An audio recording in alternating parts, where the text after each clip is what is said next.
All right, welcome. I think we're good to go. Right on time, right on 10 p.m. my time. So we're going to do probably the last live stream for the year. I'm sure it actually will be. So thank you again, everybody, for the support in 2022. Now we've all got to get used to saying 2023 coming up. I'm still writing 2020 from time to time. So I don't know if I'm the only one doing that or not. But welcome, everybody. Let us know if there's any issues with the audio or video quality, and I'll address that. But it should be good to go. I'm tipping fingers crossed. It's all good. I was going to try and do a live stream the other night.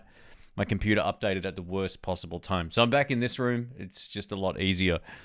We call this the presidential room because there's some weird like logo on the desk here.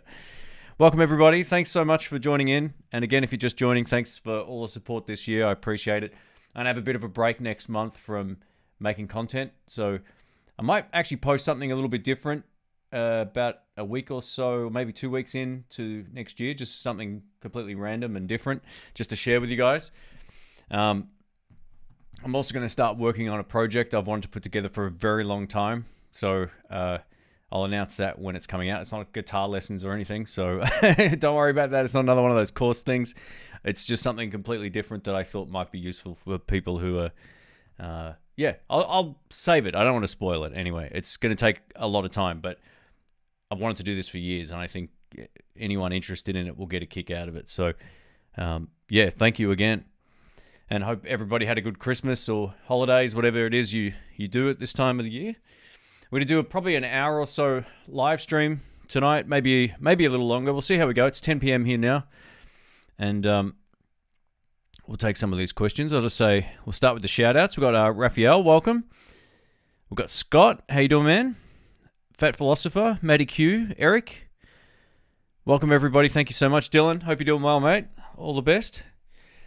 Fat Philosopher, love the American Guitar Shop series this year. Thank you. I appreciate it. I wish more people saw it. This is one thing I don't understand about YouTube, right? So those videos had excellent watch time. Like, people watched more than half of all of them. So if the video is 20 minutes long and you get 10 minutes watch time, usually that stuff gets pushed, and they didn't. So I don't know what went wrong, but anyway, thank you. I don't really care anymore. It's more about like doing something fun and stuff I'm into. So I love doing that series. It's so much fun for me to go check out new places and, visit guitar shops and share that entire sort of experience with everybody. See, Guitar Search Saturdays. It's the t-shirt.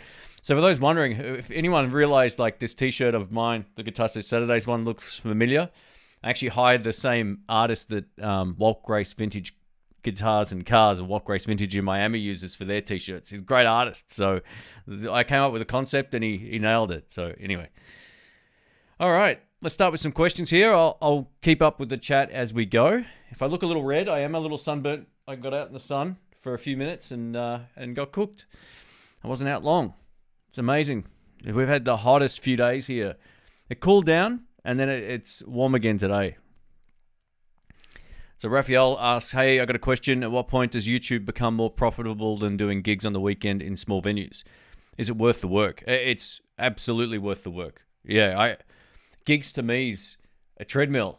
YouTube's a treadmill, but in a different way. Once it gets big enough, it's a lot less of a treadmill. You can kind of like, I always look at it like this. If you can get your views consistently above 500,000 a month, you'll make more money just through AdSense revenue than you will making gigs or doing gigs on the most part. It depends where you play, and it also depends on the caliber of your band. If you're doing weddings, you might make way more money, right? But if you're doing like, I'm talking about just doing originals, you'd be lucky to make, say you did 4 gigs a month in my town doing my kind of music, I'm probably only make like $500. So I could tell you YouTube's far more profitable than that once you start getting good views consistently. And then there's lots of other ways you can make money doing YouTube as well, and just tying all these online things together. It's taken me a long time to work it out without just paying or being paid, from companies to make videos. I never wanted to do that. Like just have paid video after paid video, like pedal after pedal after pedal. That doesn't excite me at all. I wanted to kind of craft it into the way I wanted to work, and it's been finally able to get there. No commercials from companies, at the start of my videos or midway through or at the end. I just other than the AdSense things, I've plugged 2 companies the entire time. DistroKid, actually, that was the only one, twice in 13 years. And I'm happy not to share Skillshare with you or any of these other companies. You know, I hate watching videos and there's like a 2-minute break in the middle. Plug in some company. So that could change in the future. But right now, I'm happy enough with where the channel's at. But in relation to your question, it takes a lot of work. YouTube's far more... You get paid far less for far longer. And then all of a sudden it starts, if you're good at it and you put the time in and you do something unique and interesting, it'll grow. Or you can just follow everybody else's trends, and that kind of works too. Anyway, hope that helps. All right, Scott says, Happy New Year, Shane, and all. Welcome, mate. Hope you're doing well. He says, you really stepped up your playing lately. Right on, dude. Sounds awesome. Thank you. I appreciate that. It's funny, I went through sort of like getting my chops up again. I had a festival that I played, and right before that, I really started working on my playing again and fluidity. And right before that, I did the that live recording with Dr. Rick and Richo here at the house, where we sort of like swapped bass duties, and that helped so much. Like that got my playing right back to where it was. Playing in a 3-piece is tough. If you haven't done it, it's a different sort of thing. A lot of people think you sort of have to strum a lot, but it's almost the opposite. You just got to pick your moments. And yeah, that like really helped my playing. So thank you. I appreciate that. And I'm always trying to work on stuff. It's not like I sit down for hours and try to play licks anymore. I don't really do that. But if something I hear catches my ear, I'll either ask my friend Brian or Rick, you know, like, what was that? Or I'll actually just sit down and work some stuff out. I've actually been stealing some Jack Pearson licks. And that guy, man, not only is he great, he's a great lead player, obviously. He plays Squire guitars. But his chord stuff is so good. It's just, yeah, it's unreal. So I'm sort of like getting through some different things and finding some new inspiration. And it's been really fun. For too long, I spent too much time listening to a lot of the same stuff. And then I found Chris Kane, and then I found all these other guys. But Jack Pearson is awesome. Go check him out. I think probably next year I'm going to do some sort of like recording, original recording again. It's been so long. I think I need more of that this coming year. That's going to be one of my goals.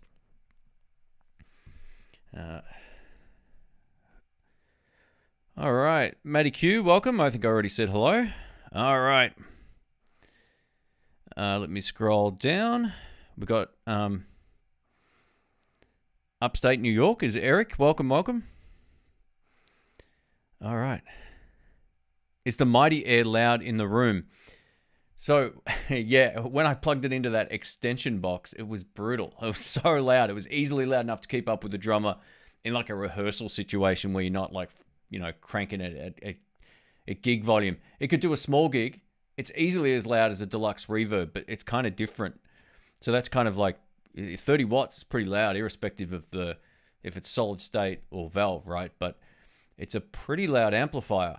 The onboard speakers are decent, but it's more of a practice amp in that situation. So expect it to sound much bigger than the smaller versions of those amps, but don't expect it to sound like blisteringly loud. It might be loud enough to do sort of like low-key sort of street performance stuff, if that makes sense, but it's not going to like peel the paint off the walls with those onboard speakers. And I also found out like the onboard speakers are loud to a point and then they don't sound as good. So you get a nice volume for home practice, but you plug it into that extension box and it is super loud. It's awesome. It's awesome stuff. That's one of the best little practice amps I've seen. It was a lot of fun. Those were killer videos. Hey, thank you, Eric. Cheers. Son, what's that? You know, I watched a review of an old horror movie called 30 Days of Night. It's got this Australian actress in there. And it's a great movie. And I think it's set in like northern Alaska. And they supposedly get like 60 days of the sun not really appearing. I was like, oh man, and it looks so cold. It's a real town it's set in too. Obviously, it's all fictional, but yeah, it's crazy stuff. But yeah, keep warm, everybody else. Actually, it was pretty lackluster summer up until last week where it got up to 37 degrees Celsius, which is stinking hot. It's getting to the the hotter end of the scale. It can still get hotter than that here, but that's full on. I think that's high 90s if you live overseas. Someone can do a Google, you can check that out, conversion. Is the Mount Dandenong Jam night still the best place to go for a jam?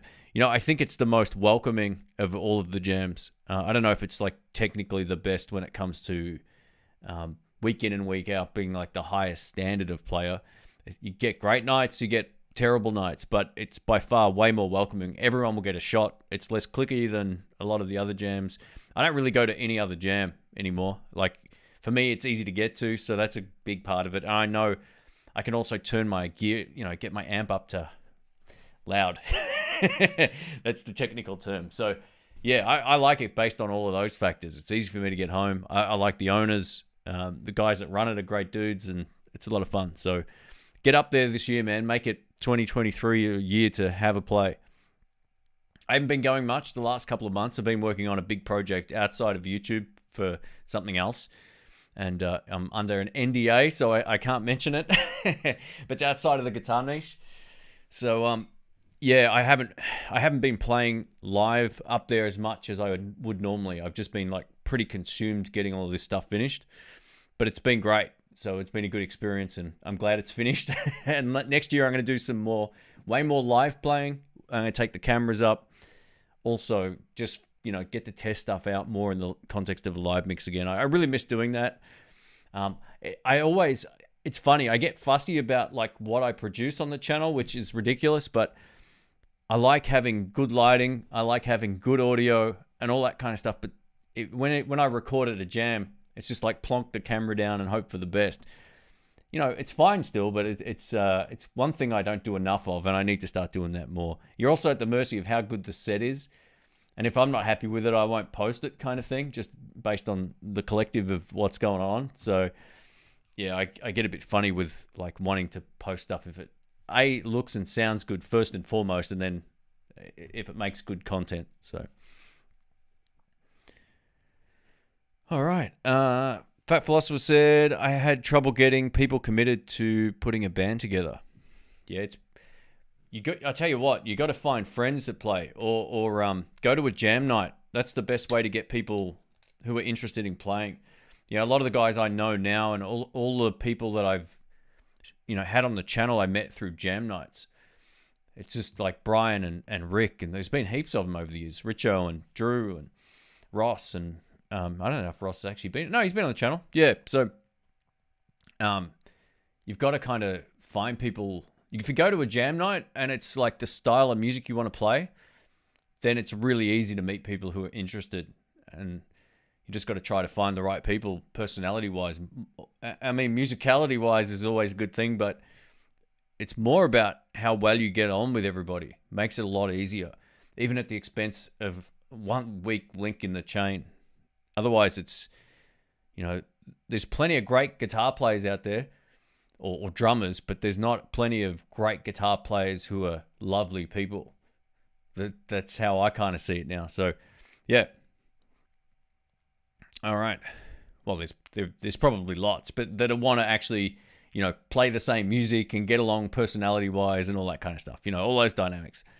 We got Marco here from Slovenia. Welcome. Do you adjust the height of your pickups on the guitar, leave them as they came, adjusted from the factory? What's your opinion about this? I very rarely adjust the pickups unless I really don't like something about the sound of the guitar. Sometimes they're clearly not quite right. There's been a few times where I've had P90s and the screw was loose and that was like way too high, and I'm like, why is the pickup looking like this? So then I make the adjustments and it's done. But I don't just adjust them willy-nilly for no reason, So I would say I found P90s and humbuckers can be either too high or not high enough sometimes, but single coils, I don't really feel the need to just tweak them unless there's something visually wrong. So some people will say, like, if you bring the bass side down, it will kind of lower the actual low-end response.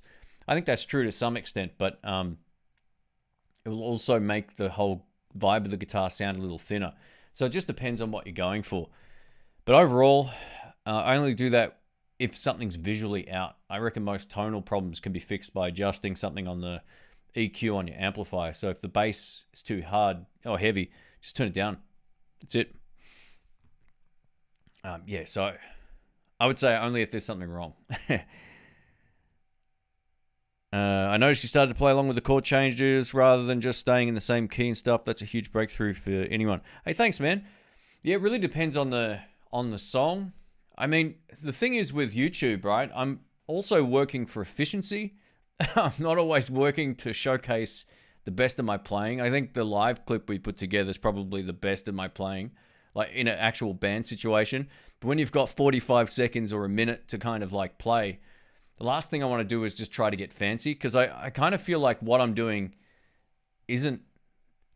I appreciate the kind words, by the way, but just to explain the thought process, a lot of the time I'm just recording for efficiency. Like I'm trying to get something that feels good, that sounds good, that showcases what it is I'm doing, more so than like, hey, look at my fancy chops through the chords.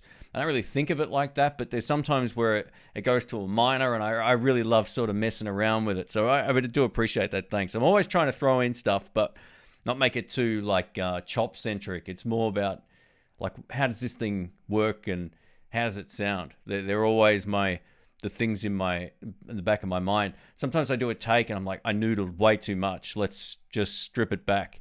You know, even if it's just like the clean channel part. Sometimes you see a cut. It could be a mistake, but sometimes I'm like, I just should play something far more simple over this. So yeah, I appreciate it. And the more I play too, I think like you get the flow. And once you've got the flow, it's a lot easier. It's funny, I did all those Kalen videos back to back, and by the end of it, I was cooking in terms of my ability. I was like, oh, this is awesome. So it's like, the more you play, the easier it gets, and the less you think about stuff, generally the more free you are. And I felt free there for a long time. It was good. Thank you. I appreciate it. But yeah, I'm always more concerned about like trying to put together something about whatever it is I'm showcasing, more so about my chops. I feel like a lot of people overplay.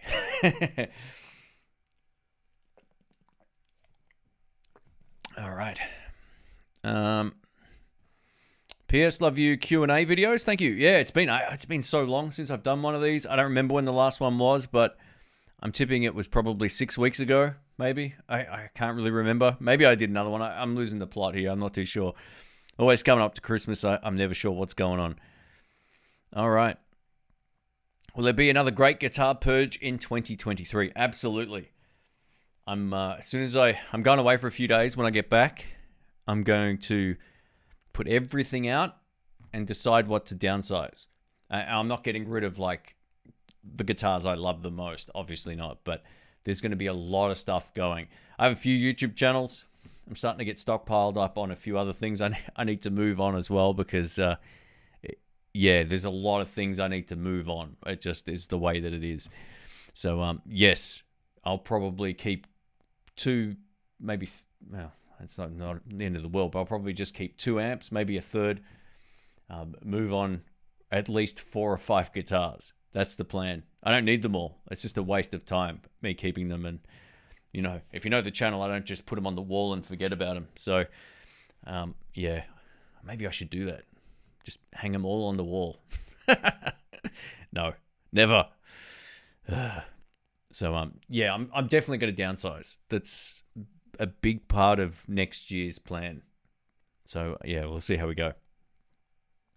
Now, sorry I keep looking down here, but there's no other way for me to read the comments. I didn't hook up my reference monitor back here, so I'm back to having it down this side. Now, I used to be able to pop out this chat. Can I still do it? Hey, here we go. And again, thank you everybody for all the support and kind words on the end of year wrap-up video. It's funny, I watched another channel and he's like, yeah, I've been doing this since I started my channel. I went back like 3 years. I'm like, where were they? Where were those videos?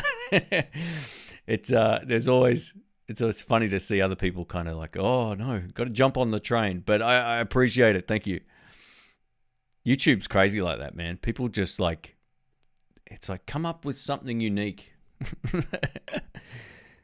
I guess there's not a whole lot you can come up with anymore that's unique on YouTube, but it is what it is. All right, let's see if I can find where we are. Hey, Pork Chop Express. How are you, man? Hope you're doing well. All right, we got 48 last summer, Northwest Victoria. Woo! That is crazy. I don't think I've ever been anywhere that hot. Once in Western Australia, I was at this place called, I think it was called like Shell Beach or Exmouth or something. It was so hot. It was in the mid-40s. So that 48 is crazy. Anyway, let us know, everybody, if you're planning on buying more stuff next year or flipping some stuff next year.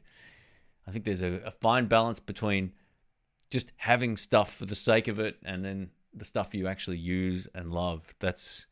I just want to get back to having the stuff that I really love. I always had this rule: if I couldn't fit the guitars in a cupboard, then I have to downsize. So that's stacking them like books sideways, right? Just one level, but sideways. I can't do that right now. There's a few boxes floating around. So I'll definitely be getting, I'm going to say 4 guitars will definitely go.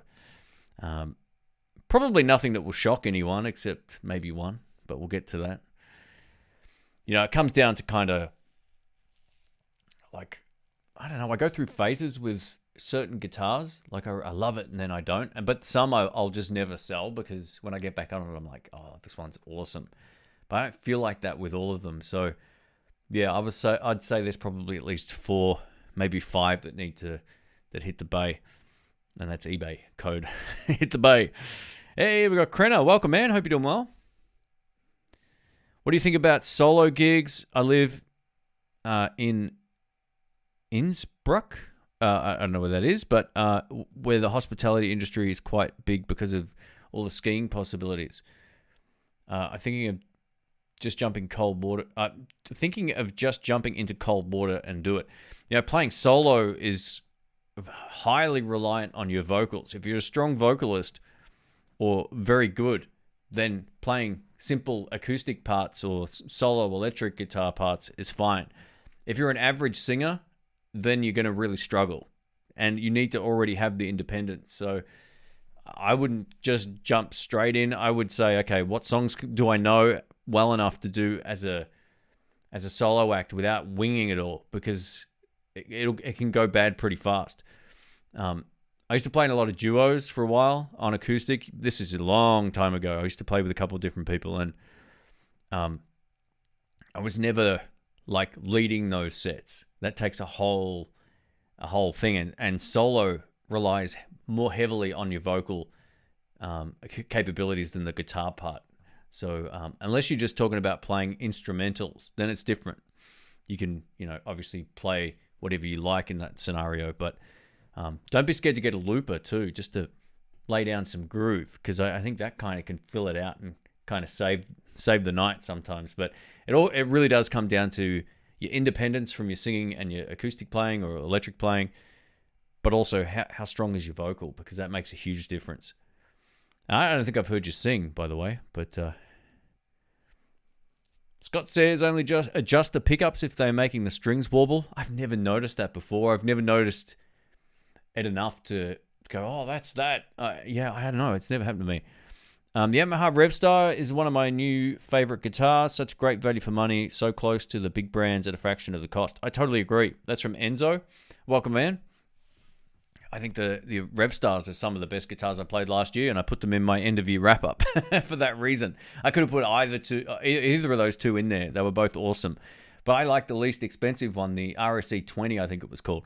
That thing was unreal, man. It felt so good. The satin finish neck, and I really loved that little sort of like high-pass filter thing in there too. That was super cool. So yeah, great guitars. No questions about it. Hey, we got John here. Welcome, man. I thought this wasn't happening. I did post a thing on Patreon just before, but it was only 20 minutes or so before the start. I had computer problems yesterday or the day before. Whenever I was going to do it, I'm back in the presidential room. All right, we've got Jamal's here as well. Hey, Todd Steele's here too. Welcome. Happy New Year, he says. Happy New Year to everybody. Hope everybody has a safe rest of the 2022. Man, I keep wanting to say 2020. Now I'm 3 years behind almost. It's crazy. But the Revstars are such great guitars. I don't think anyone will have a problem doing whatever they choose to with those, whether they're gigging or recording or just having fun on them. They're a great guitar. All right. Looks like we'll hit 200,000K soon. Hopefully, the channel's been sort of like just plodding along, doing the same sort of numbers because I've been doing the same sort of content for a while. It has a couple of spikes here and there, but I really know. This is the thing with YouTube. I really know what works, but I want to make the sort of stuff that I enjoy. So I don't just do like sit down talk videos all the time. If I did those, the channel would just boom. So I think moving on into next year, I'm going to do a few smarter videos for the channel just to keep the conversation going with certain videos. Because anytime I do one of those like end of year wrap up videos or any sort of like sit down discussion videos, they always tend to do pretty well. I think a lot of people understand how much experience I've had with gear, both at the in the studio here, at the house, I should say, and also live. So yeah, there's going to be more of that kind of stuff coming up. I also have a brand new series I want to start this month. This month, but I didn't get a chance to do it at all. So hopefully next month I can start that, or in Feb. So we'll see how we go. But hopefully the channel makes it to 200K at some point. That'd be cool. All right. Chat just moved.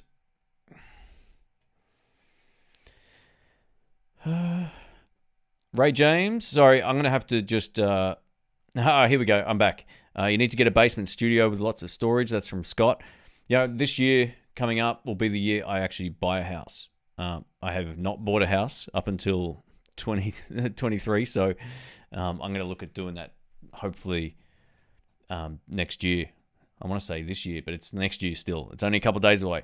But the problem is in Australia, you don't find houses with basements. They just don't make them. It's usually like cold weather climate places a lot of the time. So, if you're in Boston or whatever, you'll find them, but you don't often find them in Australia.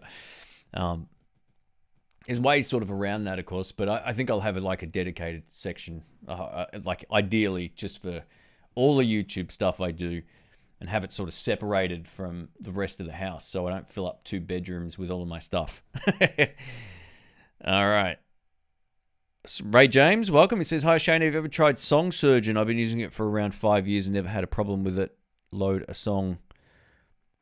I don't know what that is, but if it's like some sort of like online learning tool, I haven't tried it, no. But that's cool. It's all about trying to find something that works. I know that there's... I keep getting this email from a company that there's some sort of like tool you can buy. It's like a foot switch or something that allows you to like reverse and slow down YouTube clips or something like that. You can do it all with your feet. You don't have to use like your hands, so you can always play guitar. Oh, that was really cool. And that's something I might check out next year, but I don't know what Song Surgeon is, so I'm not too sure. Here, John, you always get first dibs, mate. You're local and reliable.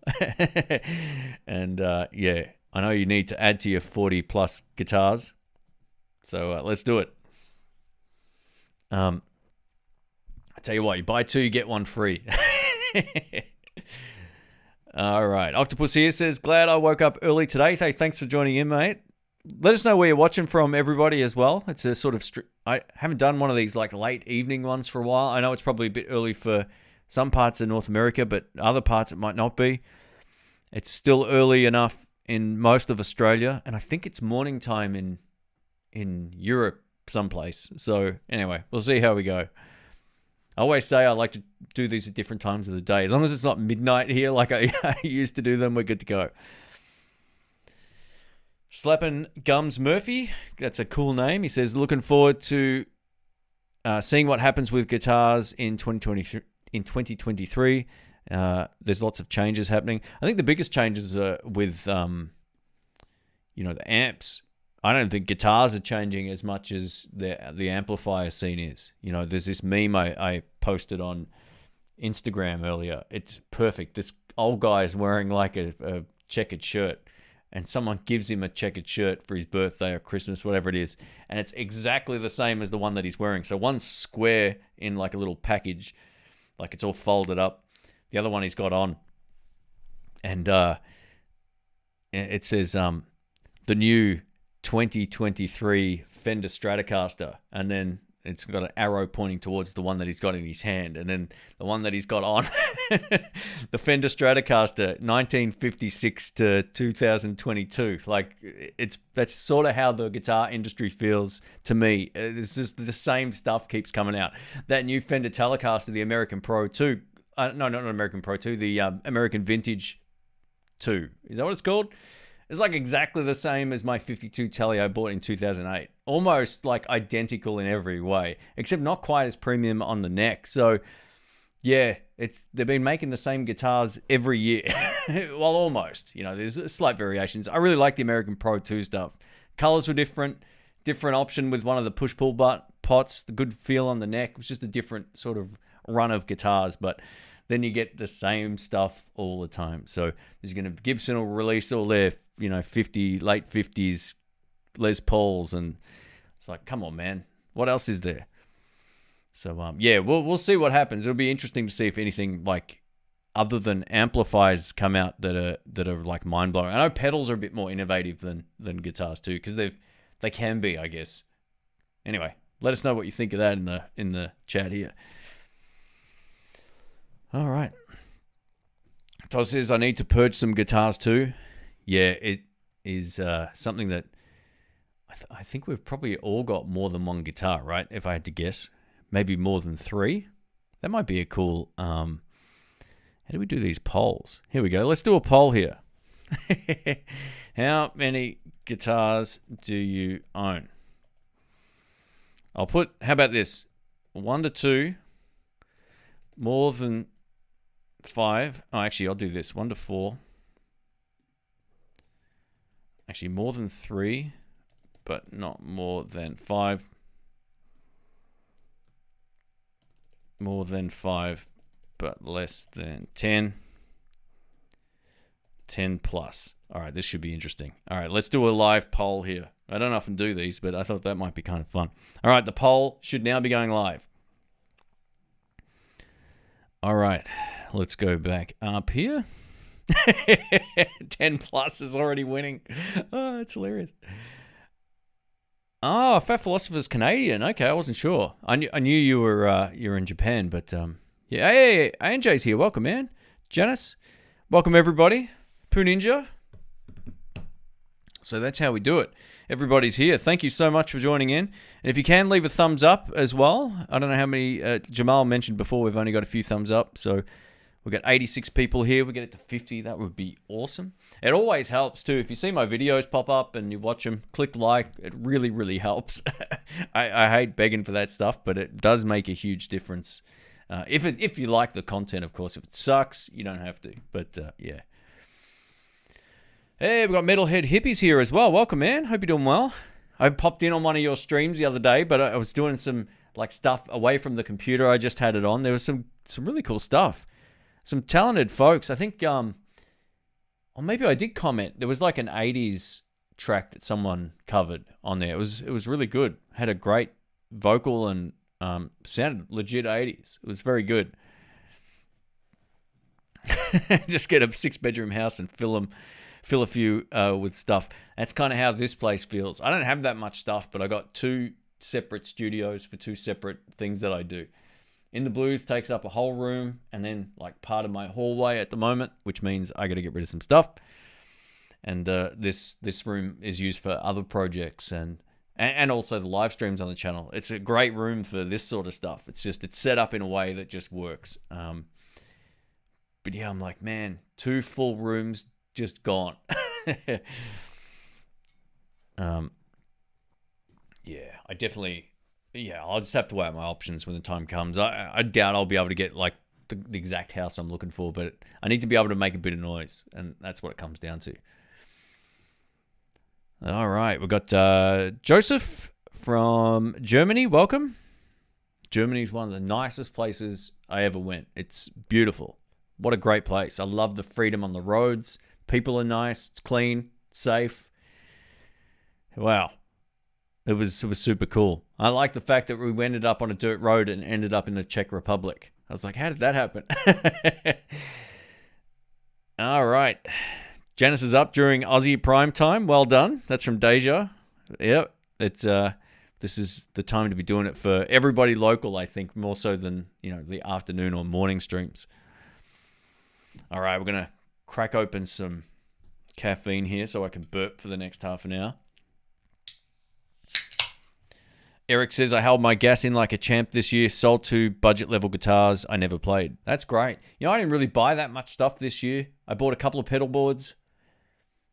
I bought their rock boards. I never showcased them on the channel. It's just little things that I use. What else did I buy this year? I bought a bass. I bought the SX PJ bass, which was unreal. It's such a great bass guitar for its price. It's so light as well, just really, really easy to play. I don't think I bought any guitars. I was really close to buying the Epiphone 335, but yeah, I got the Harley Benton. It's basically the same guitar. I actually did a shootout between both of those, and I lost the footage. I was devastated. I lost one of the camera views, which was the one I needed. So I couldn't do anything with it in the end. But yeah, it was brutal. One sec.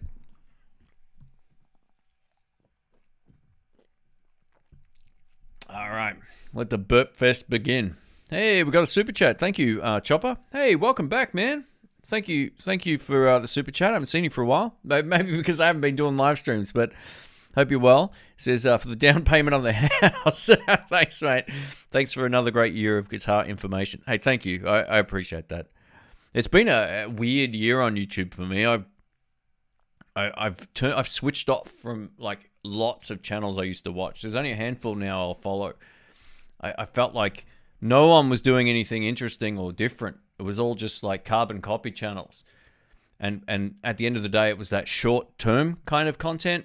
Like the stuff I watch now is something that I'll get some value or I'll learn something from. I don't watch a whole lot of, a lot of the channels I used to watch, I've just switched off from. So nothing to do with the people that are hosting the channels. I just got sick of seeing a lot of the same pointless stuff get posted. I don't know how everyone else feels about the guitar channel niche, but there's some where you watch and you'll go, oh yeah, I learned something, whether it's a lick, or whether it's, hey, I learned how to play this lick properly after 20 years of playing it poorly, like the Robert Baker videos, he's great. Or, if you sit down and listen to something that about song history, or, there's I don't know, maybe because it's like the guitar stuff is, the review stuff is what I've been doing. I've just lost so much interest in watching a lot of channels that do similar things, but I don't know. Brings nothing to the table. I don't know. I'm getting kind of cynical about some of this stuff. But anyway, thank you, Chopper. And hopefully next year I'll bring you something more interesting and more unique to the table. I do have plans for doing different stuff next year. I'm going to try a few new types of videos and we'll see how they go over. But anyway, mate, thank you so much for all the support. I do appreciate it. An interstate drive in Australia covers 4 or 5 European countries. Yes, you might be right about that. I'm pretty sure you are. Hey, we've got Mark Tanner here. Welcome, man. Any thoughts on the Marshall SV20C? Man, I tell you what, let me just quickly Google it because... oh, that's an awesome amp, man. I reviewed one of these. It was one of the best amps of the year. So when I put the Silver Jubilee in the list, I actually enjoyed that one easily as much or more. The Silver Jubilee was just a little bit more flexible on what it had to offer. But the SV20C's a beast. It's such a great amp. That video, it's one of the few where you can just crank an amp up and get great tone. Like you don't need pedals. It has no reverb. You just get great sound and you don't miss the reverb. It's a killer amplifier. So I would have no problems recommending that. I do know that they're more expensive because they're made in England. This is the thing, right? Everyone complains about stuff made in certain parts around the world, and that's fair enough. But you're paying more because of it's handmade in England. And it's a great amp. I wouldn't have a hesitation recommending that unless you're a live player where it won't be loud enough. It's a great sounding amp, but it won't be loud enough for certain situations. So if they're like a studio tool more than they are a live player's tool, unless you've got a pretty well-restrained band. That's kind of how I look at it. All right, let's check out this poll, and then we'll get back to... All right, how many guitars do you own? 1 to 2. Okay, so there were definitely some guitar players with 1 to 2 guitars, which is pretty cool. That's 11%. More than 3, but not more than 5, 21%. More than 5, but less than 10, 34%. It just changed. And 10 plus, 34%. I'm in the 10 plus category as well, except I can't vote because I started the poll. That is crazy. So 34% of the people voted. That's through 76 votes. Wow. So that's a lot of guitars. You know, I heard some strange stat from, well, I don't remember where this was from. It might have been through a retailer here. Someone said, like, anyone who buys a Fender guitar never just buys one. They've always owned like 6 over the course of their playing. I was like, is that true? I reckon I've bought 10 Fender guitars since I first started playing. I've at least owned 5 Strats, 3 Telecasters, like Squires. That was just Fender guitars, right? I've had a lot of them over the years. It's crazy. It's crazy. Anyway, thanks for all the feedback on the poll. That's awesome. That's awesome. I'll stop it here so it gets it out of the way. Hey, HK, thank you. I appreciate your super chat here. Just last time I caught you live, you were playing computer games. Wow, that was a long time ago. Yeah, I used to do those like one random streams a year. I haven't got that set up anymore, that whole rig. Yeah, it was, what was it? Talk guitars and beat up bad guys or something? Was that what it was called? That was a long time ago now. I should probably start doing that again. That was good fun. But anyway, I appreciate I appreciate the super chat. Thank you so much. And I think that equates to like $10 here. So I do appreciate it. Thank you. All right, let's scroll back up here. The old outlaw says, do you have a sentimental crappy guitar you can't get rid of? I'm thinking of getting rid of my first electric, which is the Samick, but it's quite a great guitar. Is it time to move it on and let it go? I regret getting rid of my first electric guitar. It was a Gold Series Squire Affinity one. It wasn't like the entry-level one. It was pretty good. I ended up putting Texas Specials in there. I didn't sell it. I traded it in at a shop that accepted trade-ins, and then I bought something else at the time. I can't remember what it was, but I kind of regret doing that. I should have just kept it, but back then I couldn't afford to do it any other way, so it was sort of what it was.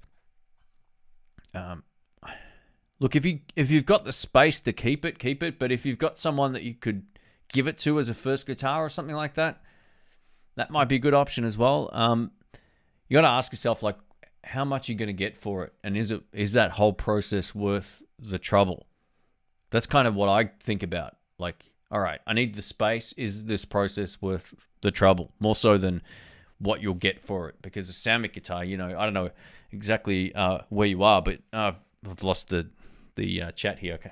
Anyway, it might not bring in that much cash. So, is it worth the process? Sorry, the chat moved and I forgot which username said that. Anyway, thank you again, HK. I appreciate it. All right, let's go down here. I'm house sitting this weekend. I bought my Takamine acoustic with me to finally change the strings.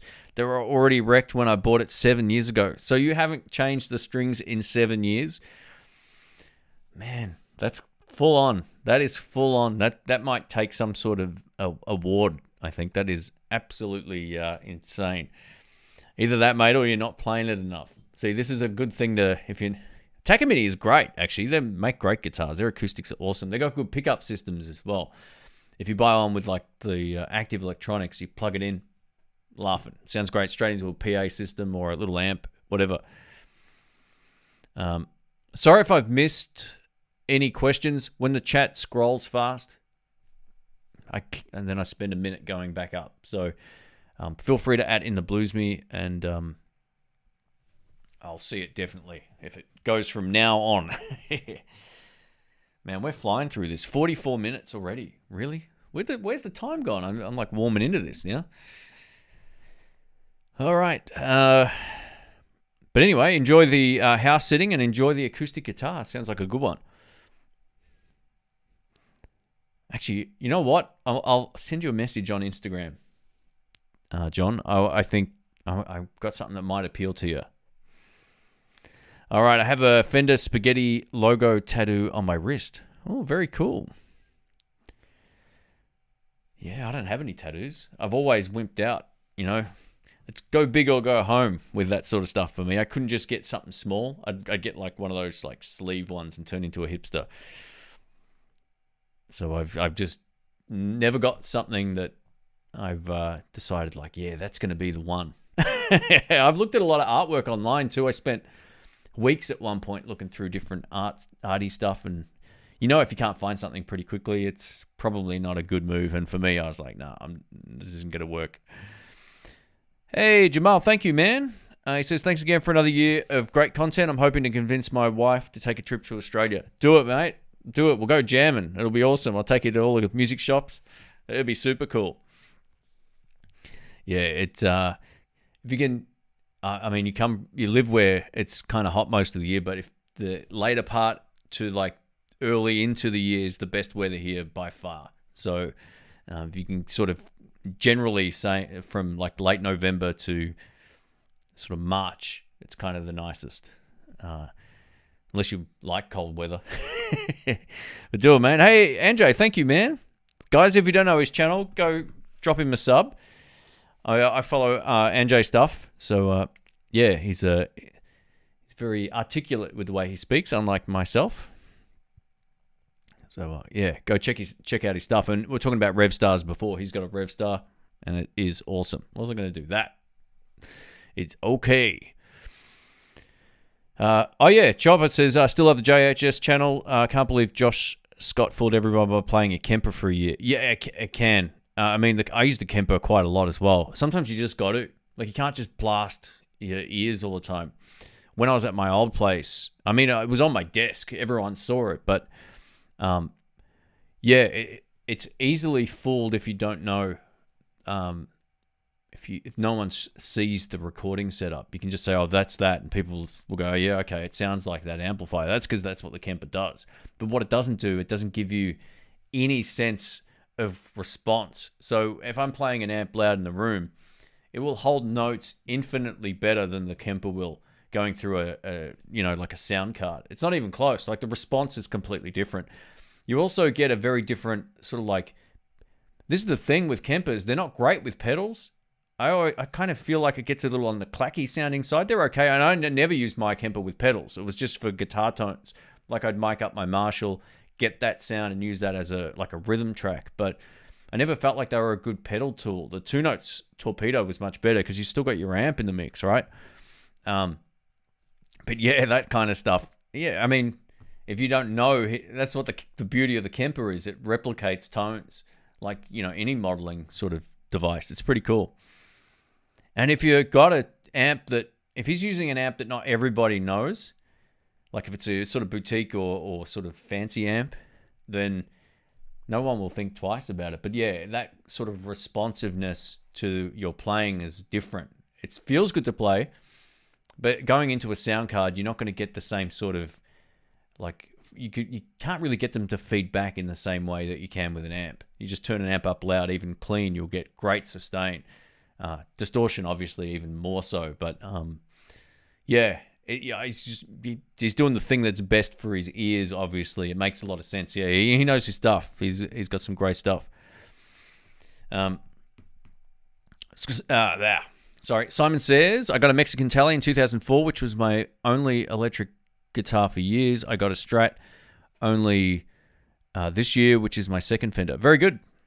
If you're going to stick to the Fender stuff, what else do you need? One of each. One good one of each is enough.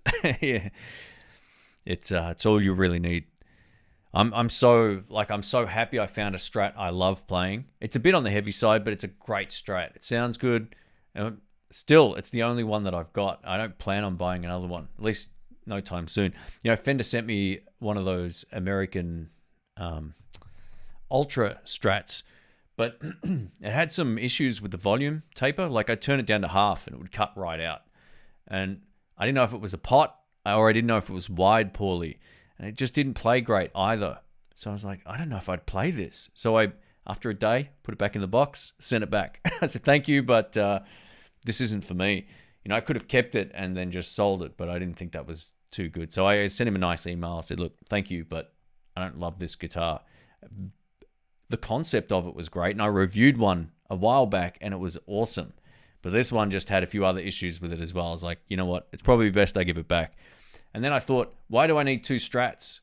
Like, I really realistically don't need 2 Telecasters, except one's got different pickups, and that serves a purpose in certain rooms or in certain scenarios where I don't want any buzz.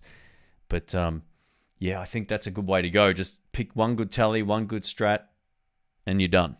Or multiples. If you know, if Strat's the only guitar you play, then multiples make sense. All right, sorry, I ended up moving back up the chat here by accident. Let's go this way. What's the best solid state you've played? Looking for something with a nice clean that also takes pedals well, considering a Blues Cube or Tone Master Deluxe. Get a Peavey Bandit 112 red stripe. It's cheaper than all of those options and it sounds better. It sounds every bit as good as the Blues Cube, and you can pick them up for a bargain. Just get the one with the red stripe across it. Doesn't matter where it's made. If it's made in the US or China, they both sound great. These were sort of more popular in the early 2000s. Some sort of late 90s maybe as well, but that particular model's fantastic. I don't know, like, it's not even close to the Tone Master. The Tone Masters are great if you're playing at home, but when you get out live and you want to crank it, the Peavey Bandits have this like throw of sound. It's really good.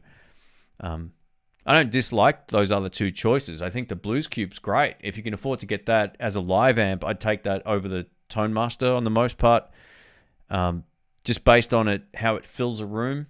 But I would take a Peavey Bandit over all of them. The other one I'm going to add into the list is Tech 21.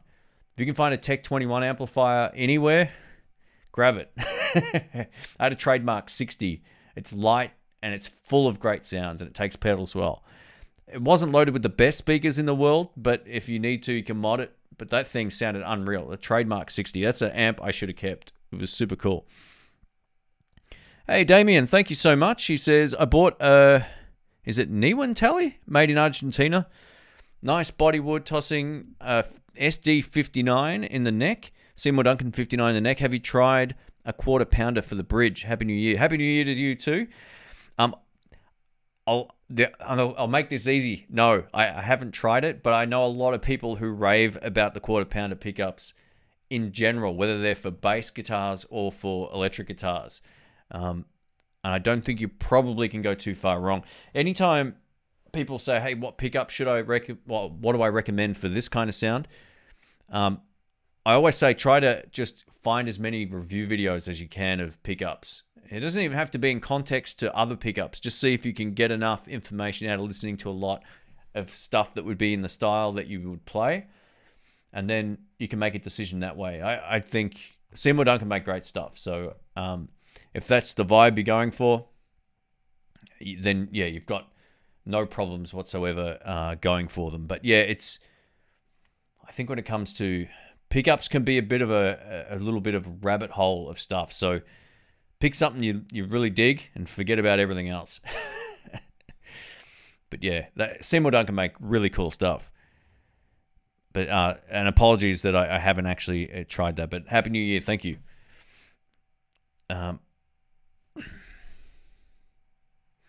All right, let me scroll back up. I already answered that one. I need an amp that doesn't suck. My basement is too loud and bugs the neighbors. Yeah, so there's plenty of, well, I mean, like how loud is too loud? What, 15 watts? I mean, you could get something like a Princeton with great clean channel, run some pedals into it, but 15 watts is still pretty loud, right? So I need more information. It's like, what camera should I buy? It's like, well, what do you need it for? You've given me some information, but a little more context would be good. People rave about Simon Hosford's performance at the first VH album at the Melbourne Guitar Show a few years ago. He had to use a Kemper last minute. Fingers, man, all fingers. Yeah, I went to that show, I think. I don't remember. But that's cool. Yeah, I mean, look, you're not going to get a bad sound out of a Kemper if the profile's good. It does a great job at replicating the actual sound. I don't have mine anymore. I just stuck with the 2-note stuff. I felt like having the amp's front end was more convenient than having something with a million options. I was forever tinkering with the 2 notes, with the Kemper. So that's kind of why I just stuck with the 2 notes. All right. Hey, Quentin James here. Welcome, man. Sorry if I didn't say hi before. The chat just keeps flying around here. I use Digitech RP360XP for my YouTube videos. Can we still be friends? Hey, there you go, man. Very cool. I think did Rick and I make a funny video about one of those years ago? I can't remember if it was. I remember the RP name, but it might have been a different model. But that's look. I'm a big believer in using whatever works. You know, whether that's. It just doesn't matter. Like my bass guitar that I just got a little while back, it's a SX, cost me $300 roughly, like retail, $330 maybe it was.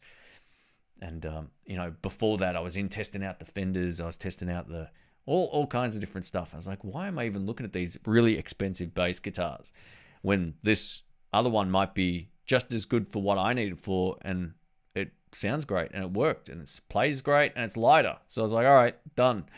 No, I'm not a snob when it comes to stuff. If my end of year wrap up was to share anything with you, it was all about sharing the best stuff, irrespective of the price, whether it's less expensive or more expensive. But use what you got. That's the best way to get started and to do anything. I was recording albums with the Joyo American Sound and Vox style pedals because it was the easiest thing to do the job instead of actual amps. You know, Dr. Rick, one time we were tracking some stuff.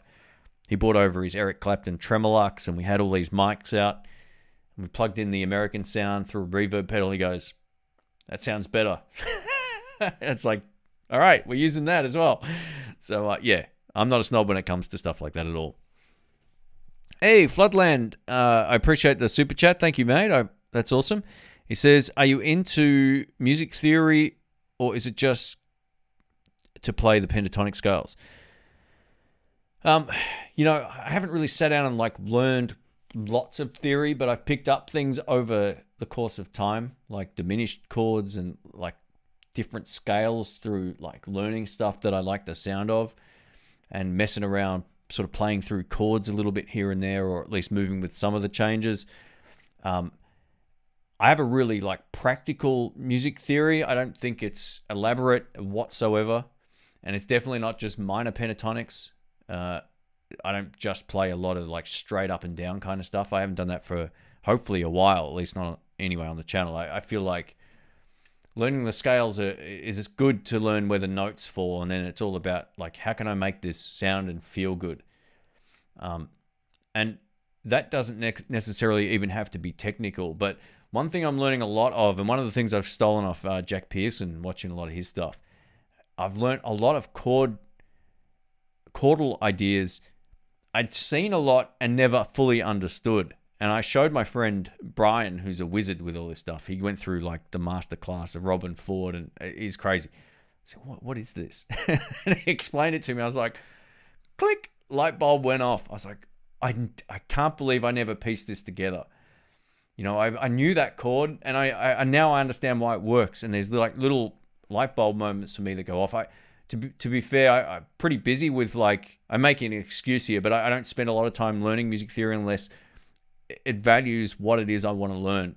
Like if I learn a new chord, say when I learned Lenny like mid last year or whatever, it's like, I don't know either of these two chords. Like what are they and how do I do them? And that was a great learning experience. I was like, okay, now I understand these chords. Like there's two that I've never really used. I was like, okay, now I can see how else I can use this in the context of everything. And maybe I can move it up to here and play it in a different sort of, different string range and make it work. So, yeah, I don't think I'm much of a technical wizard whatsoever. And I've never claimed I have been, but I get light bulb moments more now than I've had in a while. It's been good. And I think sometimes just playing a lot and even playing over chords and taking chances, those are the things that sort of I haven't done as much of up until sort of like mid-year. I've just been like, all right, let's be efficient. But when I play live, I'm like, all right, let's see if this works. I kind of hear this in my head. Will it fall on its face or work, you know? All right, I'll just go back up here. And thank you again for the super chat, mate. I appreciate it.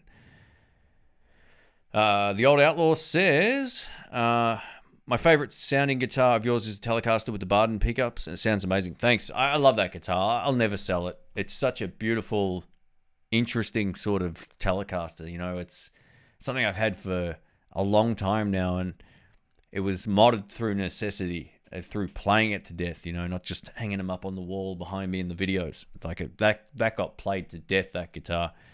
And thanks to Dr. Rick for the Danny Gatton pickup. You know, his guitar had those, so I copied him. And I got a different bridge pickup, but yeah, he put them in there originally, and then I took them out and put another set of pickups in and put them straight back in. I was like, man, the Bardens are so good. So thank you, I appreciate it. One of the ones I think sounds the best is the Kiesel. That S5 with the Johnny Highland pickups, so good. That guitar is unbelievable. It plays so well. Now, I have a feeling that could be my number one guitar if I play that enough. It's light. It's got all the benefits of a Telecaster and Strat. It's got 24 frets, stainless steel frets, a nice neck. Beautiful. It's a beautiful guitar. I really need to... This is why I want to move some stuff on. I want to actually go, okay, I want to play this guitar more. I could make that choice now, but it's expensive, like maybe just sticking to the same old stuff. But yeah, I'm going to force myself, not very hard, but I want to play that more next year. Okay, let me just go back up if I... the Ultra Problem, it would have been a regular log pot wide backwards to turn lefty. You know, you could be right. It wasn't the only issue with that guitar. It had really sort of like funky frets as well on the edges. It was kind of not that nice to play. But beautiful looking guitar. And in theory, those like noiseless pickups and that, I thought, yeah, this is going to be great. I took it out and the day after I unboxed it here, I took it up and had a play with it live. I didn't take off any of the plastic. I knew when I was playing it live and the volume taper didn't respond the right way, I went, oh no.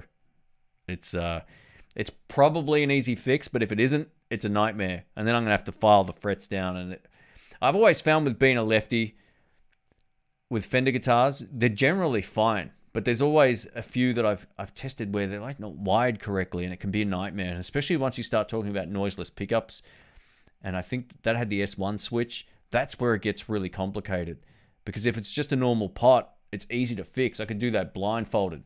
But the S1 stuff is a nightmare. So anyway, I thanked them and I sent it back, and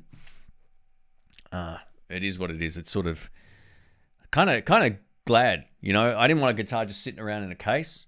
Again, why? If it's not getting played, I shouldn't have it. That's how I feel about my Gibson. Oh, the Flying V. I love that guitar. The whole idea of that guitar is so good, but I haven't used it for so long. All right. Let's have a quick drink here. I have the Studio Pro 2. Studio Pro 112 in silver. That's a great little amp, man. They're ridiculously loud if you crank those ones up. Those silver stripe ones have a lot of volume. I actually had one of those briefly. I sold it to Brian for the same price I bought it for, and I got it for an absolute steal. I think I paid like $80 or $90 for it.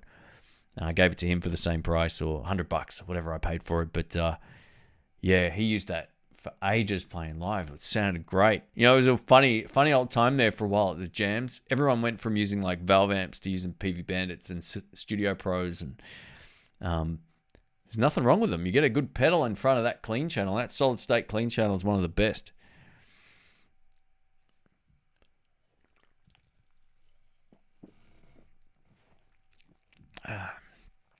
Oh, there we go. John says, in relation to the quarter pounder, he says, not the McDonald's one, but the pickups. He says, my mirrored Strat has a middle quarter pounder between two humbuckers. Hold its own against them. Great sounding pickup. There you go. Very cool. Yeah, pickup swaps aren't... I always get offers for doing pickup swaps, and maybe at some point I might buy a guitar that's just dedicated for pickup swaps. I know that sounds crazy, but I don't really want to mod any of mine. Like, I don't want to go through the process of modding it to make a video and then take those pickups out and put my original ones back in. Eventually, that can't be good. So I might look at getting like another Squire or an SX or something just for doing like pickup mods. Yeah, I don't know. It just seems like the smarter way to go. Hey, Arnaud? Is it Arnaud? I'm not sure how to pronounce your name, man. I probably butchered it. Sorry. Bonjour from France. Welcome, welcome. 2023 needs to be a year of review and consolidation for me. That's from Todd. Mate, it happens. You just eventually you look around and you go, how did this happen?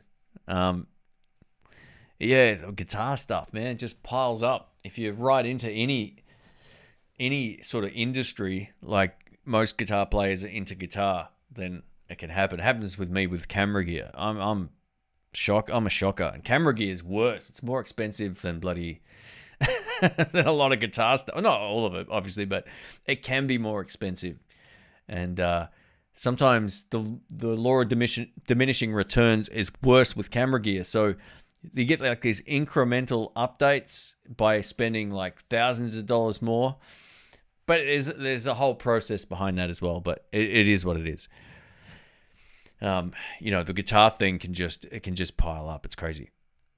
All right, sorry. I'm going to scroll right down to the bottom here. I've missed so much stuff. Let me. Scott says morning from the UK. Welcome, welcome. Yeah, I'll start from the bottom here because otherwise I'm going to get lost. If I missed anything, at In The Blues Me. And I'll keep an eye on the chat here. All right. Bandit mentioned. Yeah. I have a classic 212 TransTube head somewhere. You know, one of the loudest TransTube amps I heard from Peavey, I think it was called the Renown. I think it was a 200 watt 2x12 amp. It was bigger than a Fender Twin. It was basically like one of those jazz, what's it called? The Roland Jazz Chorus 120s. It was that size. It was so friggin' big. And the thing was so loud. I heard this at a venue that shouldn't allow an amp in there that was that loud. But man, did it sound good. It sounded unbelievable. Major Upgrade says, every time I see a Peavey Bandit in a pawn shop, I instantly think of you. Well, there you go. Thank you. I think back in the day, I know a lot of other channels have kind of gotten into the Peavey Bandits, but I think, I kind of started a thing with the Fender Mustangs and the Peavey Bandit Red Stripe. Hey, Rannon's here. Welcome, welcome. Well done on admitting to your camera roller coaster. Yeah, the camera roller coaster is real. I've got, it's bad. It's bad. I can't go into it. I feel guilty. You probably noticed, like last year, was it early last year? Like everything just upgraded, and then like sometimes, like with guitars, you don't always get rid of stuff, and then sometimes you get rid of stuff to trade in, and then you go, oh man, I could really have used those, and then you get them again. It's bad. It's bad. Anyway, I love camera stuff. I love shooting video. Even outside of doing the YouTube stuff, it's my thing. I think it helps keep me balanced. I like exercising. It's good, exact opposite frame of mind to making YouTube videos and playing guitar, and the camera stuff gets me out of the house more. So for me, it's a win-win. It's become an obsession. I love getting in there and sort of learning, about the next thing that's coming out, or comparing stuff and seeing, what if I upgrade this? Will it make a huge difference to the end result? The answer is no. There's everything's got its pros and cons, much like music gear. Roland Jazz Chorus 120 is just nuts. Too bloody loud. Man, those things are brutally loud, but they're fun. I gigged with a Jazz Chorus 40 in San Francisco the trip before last, when we were playing a few nights a week there with my friend's sort of blues and soul band. I was like, I can't believe how good this amp is. Like, it's small. The 40 is quite small. I think it's got 2 10s. I was like, this amp's great. Like, what else do you need? I could thank Ed for getting me onto the Peavey Bandits many years ago. That's how that started. So, yeah. All right, I just picked up a PRS SE245 in Tobacco Burst. It was on sale for like $5.89 USD. It's incredible. Have you had the opportunity to play one? So unfortunately, PRS don't make lefties anymore. They've decided that's a really smart move. They might make an SE Custom 24, and that's it. So sadly, no. I would love them to make more guitars in lefty, but they just don't. I don't know why. Maybe they don't sell enough, or maybe they don't. This is the thing, right? Like Epiphone made the same lefty guitar for 10 years. They made a red SG and a red 335 and maybe a Les Paul. And that was it. It's like everyone who's ever wanted those guitars has already owned one. Like, bring out something new. And then they finally did, and heaps of people bought them. It's like finally something that isn't like, you know, I always make the joke of seeing the left-handed Squier Strat at a guitar center or whatever the case is, or any music shop. That's usually all they've got, unless you go to Sky Music or, you know, Concept Music or any of these other great lefty places, right? It's like, make something else and we'll buy it. Odds are someone's looking for it, right? Anyway, so no, congratulations, man. That guitar's great, but I don't have an opportunity to play one, unfortunately. All right. I spoke to Ben, actually. We'll probably get him on a bit of a chat video coming up once February rolls around, I'm tipping, and then we might feature some more right-handed stuff. I want to bring him in more like, you know, I never introduced him. He's such a nice guy. He's kind of like got a cheesy kind of vibe, but he's a dude. He's a really, really nice guy. Great player, like unbelievable player. So we might be able to do some fun stuff. Maybe he can teach me some new tricks. All right. Oh, sorry. Chat just moved. Oh, here we go. Ryan Adams says, I just got a 20-watt tweed tone and a couple of Donna pedals based on your reviews. Thanks so much. Any particular budget tremolo you like for that classic old school tone? You know, tremolo's a hard effect to get right cheap. Like, I don't recommend the Boss tremolo. I don't like that at all. Budget trem. You know, I don't know.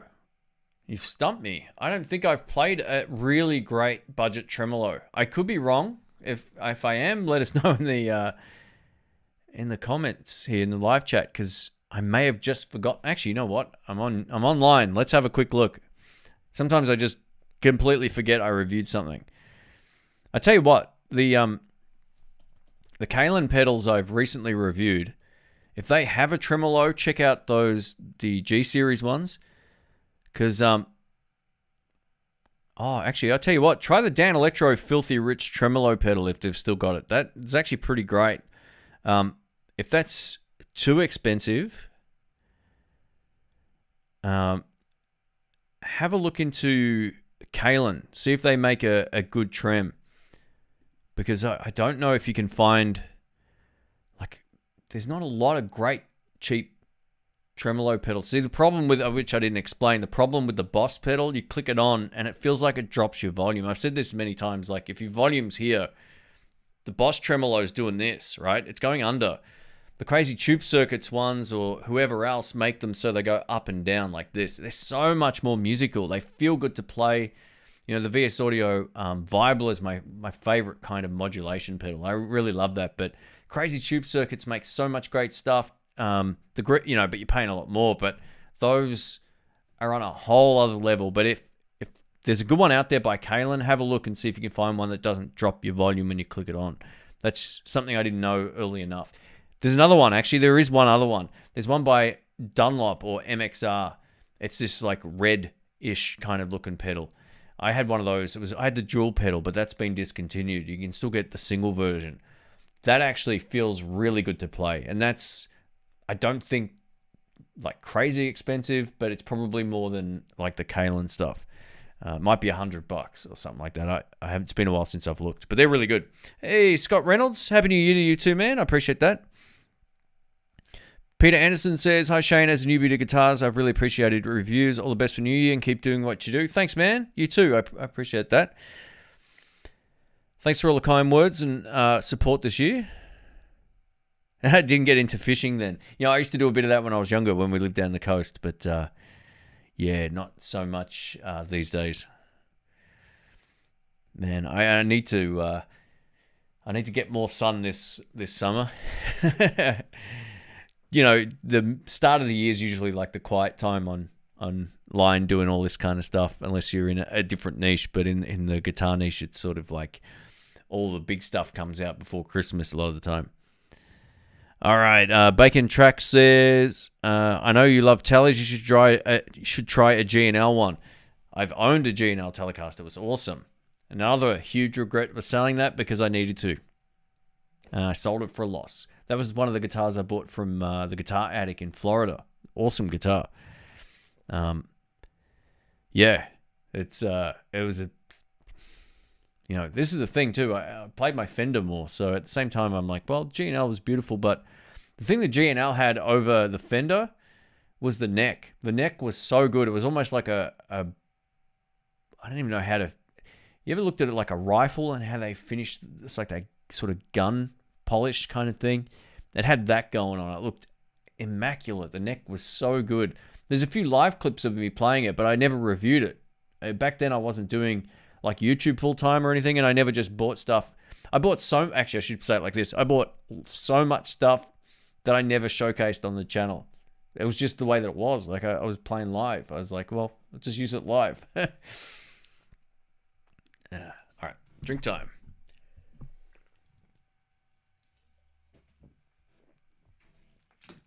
All right, what's the deal with the Katana Artist? Do people rave about them anywhere? So they've got a better speaker to most people's ears. They have more of a premium sort of sound. They use those Wazacraft speakers. The magnet's a bit bigger. It has a bit more spread, and it's a little less like laser beam of death in the room. Like the Katanas are better now than they were. Like I think they're not as quite directional as they once were, possibly, but or like the first version of them.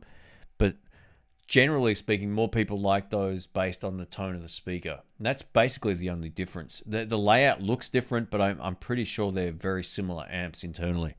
They're all running CPUs, but it's basically the speaker. So yeah, it's like a way of differentiating it. And I should also point out the cabinet's slightly taller, which I kind of like. But you can get good tones out of either of them. It's just about dialing it in more so than anything else. But I think the immediate gratification will come from hearing that speaker against the stock one. It is slightly nicer. But whether it's warranted for, you know, an amp like that is up to you. Oh, and by the way, Ryan, I hope you enjoy the Artist Tweak Tone.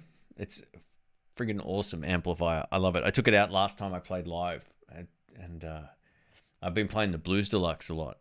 And someone said, hey, tone's good. It's loud. I'm like, yeah, that's the 20 watt. And they're like, what?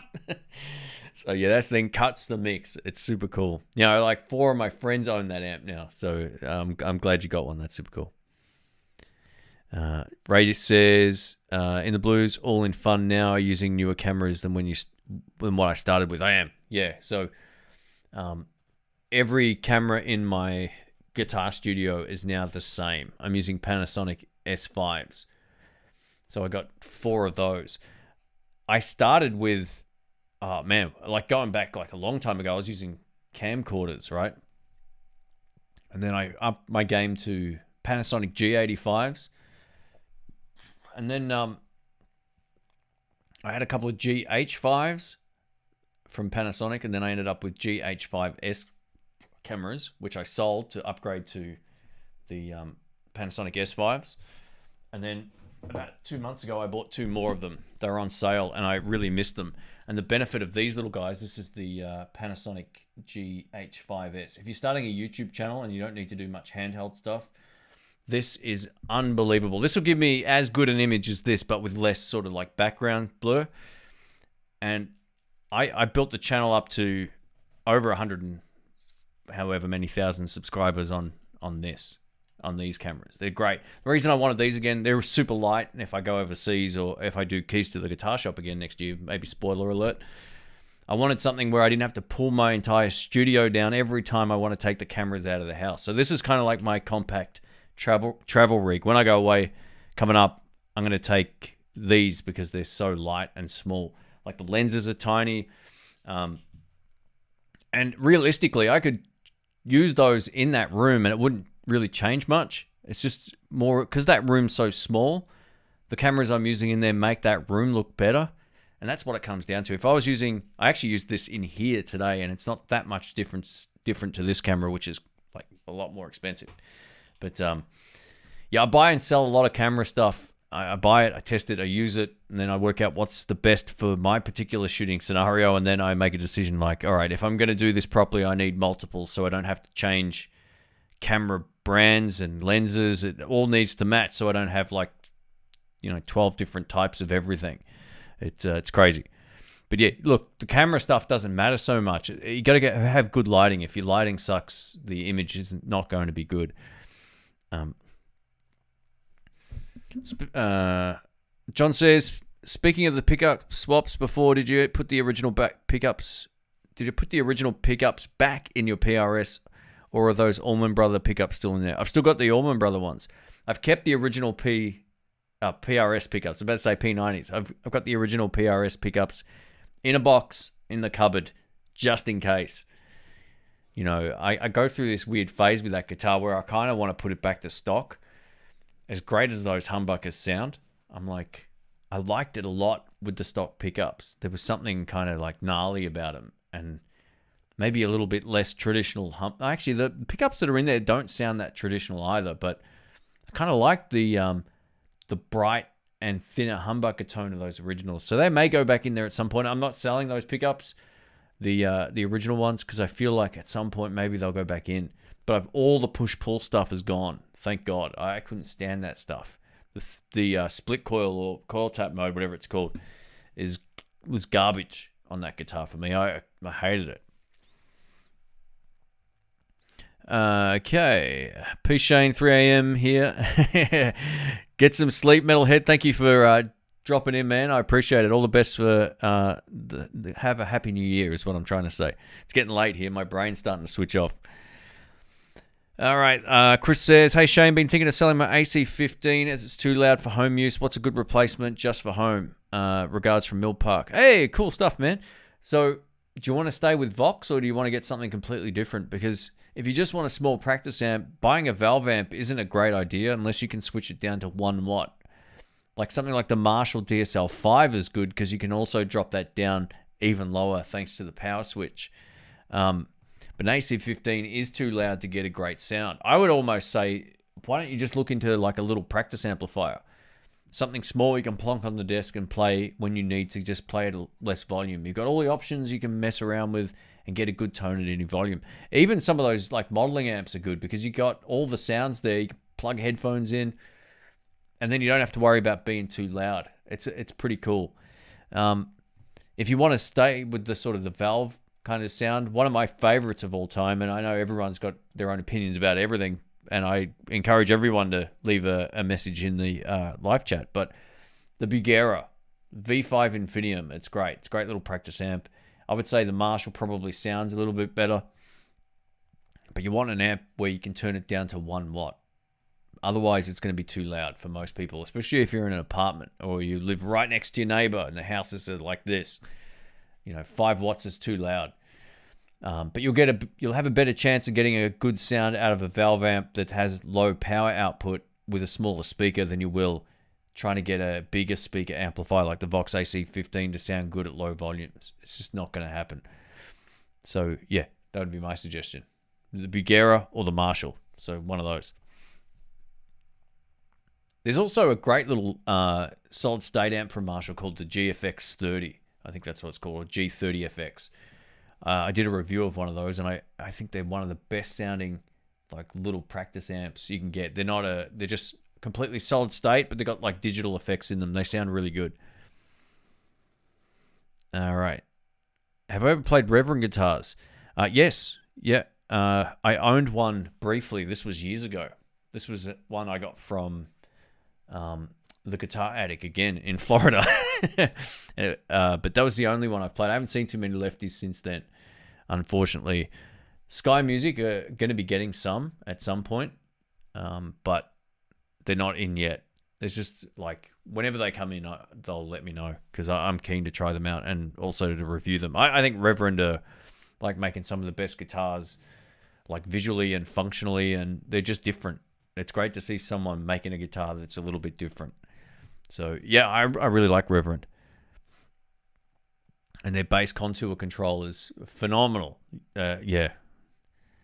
But as a lefty, I don't get a chance to play too many of them. I get a chance to pick them up and check them out. We did a Keys to the Guitar Shop with Dr. Rick. He played like 5 or 6 of them in that video. Ben reviewed, did he do 1 or 2? I can't remember. But the 390 is good, the Jetstream. That was one of the best guitars of the year on the channel. Vox Valve Tronics is a good low watt amp. Well, there you go. Low volume amp. There you go. Have you tried any Harley Bentons? If so, are they good guitars for the price? Yeah, I mean, look, type in Harley Benton in the blues, and you'll see like 10 videos come up. Maybe more, maybe 15 or something, because Rick's also contributed to those videos. So for their price, they're great. I've only had one that turned up to the house that was a mess. And a lot of people say, oh, all the YouTubers get the best stuff. That's rubbish. I wish that was the case, but one of them was pretty wonky and it looked like it had been dropped and it had cracks on the neck. The tuning peg wasn't aligned properly. I can't remember what else went wrong with it. I think it had a big chip out of it as well, or something like that. And the video is online. Like, that was my experience with it. But the rest of them have been awesome. So, you know, Artist Guitars here in Australia make very similar guitars. And I always say, like, if you can get one or the other easier, then get that one. So if you can get Artist Guitars easier than Harley Benton, go for the Artist Guitars. If you can get Harley Bentons easier, go for those. The only downside to those guitars is if you get them and if one's not right and you try to ship it back, it's a pain in the ass. It's going to cost you a fortune. So you'll pay as much sending it back almost as it would be worth just offloading it, right? So that's probably like the biggest concern for people when you have to send a product back. Unfortunately, unlike Artist Guitars, where they'll pay for shipping if something's not right, which is awesome. I don't think Thomann does that. Maybe if you're local, that might be the case. But yeah, look, some of the Telecasters they make, the Fusion one is one of the best guitars I've played at any price point. Their 335 is very capable as well when it comes to its tones and the way that it feels. Man, there's lots of great guitars. So type in the blues after any of these terms, like Harley Benton or Tremolo pedal or whatever, and my videos will come up. I like Dr. Rick's got one with EMGs. That guitar sounds indistinguishable almost from his, like, I don't know how much his custom shop Les Paul's worth, but it's worth a lot. And it looks and plays great. So yeah, he really likes it. Hey Shane, there are 2 songs I would like you to listen to. Outside Woman Blues, I know that one. And Walk in My Shadow, one by Cream. I don't know if I know Walk in My Shadow or not. Not by, like, off the top of my head anyway. But I've listened to a lot of Eric Clapton stuff. I probably have, like, more albums of his than almost anyone else. Maybe Dr. John might be the other guy that I got a lot of albums, actual physical albums for. So I know a lot of Eric Clapton stuff. Walk in My Shadow. If I heard it, I probably know it. But off the top of my head, I don't know it off the top of my head. Oh yeah, there you go. James also says the custom 5H mod Defender. Yeah, so that's a great little amplifier. From memory though, you can't switch it down past 5 watts. It's 5 watts or broke, basically. It's a great amp. Actually, I got one right there. It's super cool. I always like the guys at Reverend that have worked with YouTube creators. Yeah, you know what? I don't really, because I'm a lefty and they don't make many, I've never been contacted, or maybe they just don't like my stuff, which is fine, but we follow each other on Twitter, which is pretty cool, so I don't really, I had a Twitter account for 5 years, I reckon. I never used it until Elon took over. So, yeah, it used to auto-post to there automatically. So I used to release a video, it would automatically post, and I never interacted with anything on there. But now I'm like, oh, this is interesting. It's changing, hopefully, for the better. In the blues, where are you going for your next trip? I haven't planned any, like, big stuff for next year. I'm going to go to Perth for a little bit coming up. And then there's nothing like major coming up for me. I don't know what next year will bring. It's sort of like I'd like to get a house at some point before it's too late. So that I want to know what's going on with that before I go anywhere major. And if that looks like it doesn't happen, then I want to go to I'd love to go back to Scandinavia somewhere. Like whether that's Denmark, Sweden, or Finland, or whatever. All those places are nice. So, yeah. We'll see. We'll see. You know, the last trip I had to the US, we were going to go to Texas and do the big road trip, but the car had problems, and it was like, man, we had to keep refilling the air, and we were so far away from where we picked it up from that it was like not worth driving back and switching it over. It was just like, oh well. So we played it safe last trip, but I don't know. We'll see how we go. I wish there is a nice headphone amp operated by app, like a wireless set. Yeah, the only headphone amps I can think of are those little Vox ones you kind of plug in, or there's other tones now too. I think there's like a Fender one. The Mustang Micro is pretty cool. You just plug that in, use your headphones, and you're good to go. And there's, what's the other one I'm forgetting? Boss make those really expensive headphones, which some people love, but I found that whole 3D environment thing pretty kind of weird. I didn't really get into it. But yeah, I think for when you practice, you don't really need much. I would buy a little amp that you can still use with built-in speakers like Nux, or even the little Boss one's fine. Just anything you can like listen to without headphones on, and then if you can use headphones, even better. So you don't need much to practice. You know, half the time I'm using my Joyo Jam Buddy, which is like this little floor amplifier. It's great. If you don't know it, go check out my video, Joyo Jam Buddy. It's unreal. Both you and Brett Kingman are kind of endorsed by Artist Guitars. We're not endorsed by them, but we showcase their products. That's just how YouTube works. We're probably the two largest Aussie YouTube channels that have like professional style videos. So they're good guys. Artist Guitars are great. Artist Guitars customer service is second to none. They really know how to, and they do their best to fix any problem. Yeah, this is the thing. Like a lot of my friends have bought from them since I got the Artist Tweed Tone 20, and you know, if any of their stuff was bad, I'd hear about it. Like at least 4 of my good friends own that amp now. It's such a great amplifier. And yeah, like I said before, this is the good thing about them over Thomann. Like you're not gonna have an issue sending it back if it's not right. And hopefully Thomann have a better system in place for, you know, if something's damaged or whatever the case is. Maybe they already do and I'm unaware of it, but I remember years ago it was pretty hard to kind of like get stuff back if it wasn't right. What do I think of the amp repair guys channel on YouTube? They seem to be very critical about tube amps and build quality, recommends mods for longevity. Do I care about modding amps? I'm not that into it. Like I'll appreciate watching people fix something. It's kind of like interesting and it's kind of interesting, and also you know, it's great when you sort of like don't fully understand stuff. You can kind of get a sense of what's going on. But I don't mod stuff for the sake of it ever. I'm just like, oh yeah, I got the Fender Deluxe, whatever. I'm gonna do the reverb mod.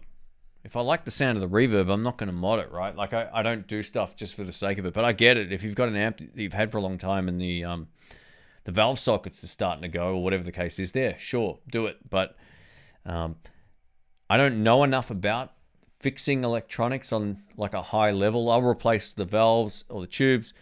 I'll bias the amp. I know how to do that, but I don't know how to like replace the sockets on an amp. I probably could if I like looked into it and found a great guide and played it safe, but I'd rather not. I'd rather just give it to someone. So I actually really enjoy watching old stuff that gets restored, irrespective of what it is. Could be a motorcycle. I'm not even into bikes, but it's like that whole process is pretty cool.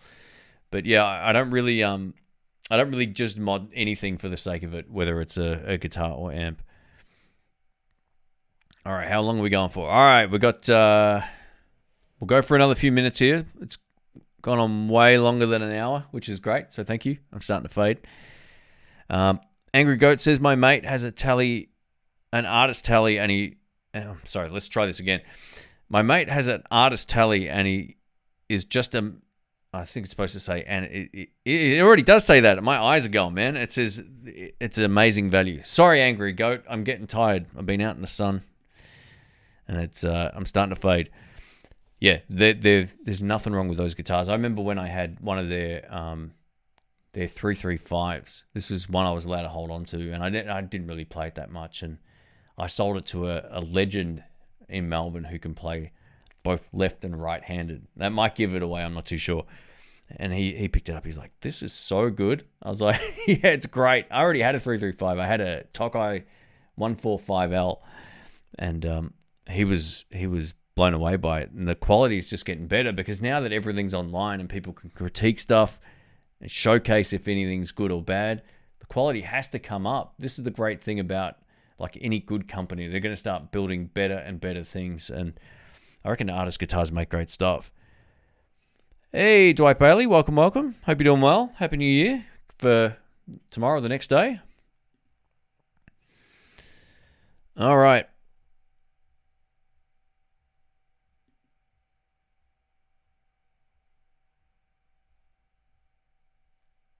All right. Major Upgrade says, I don't have any Marshall amps yet. You mentioned the G30FX or something earlier. Do you have any others that you recommend that are small and awesome just for home use? Man, there's so many great little amps.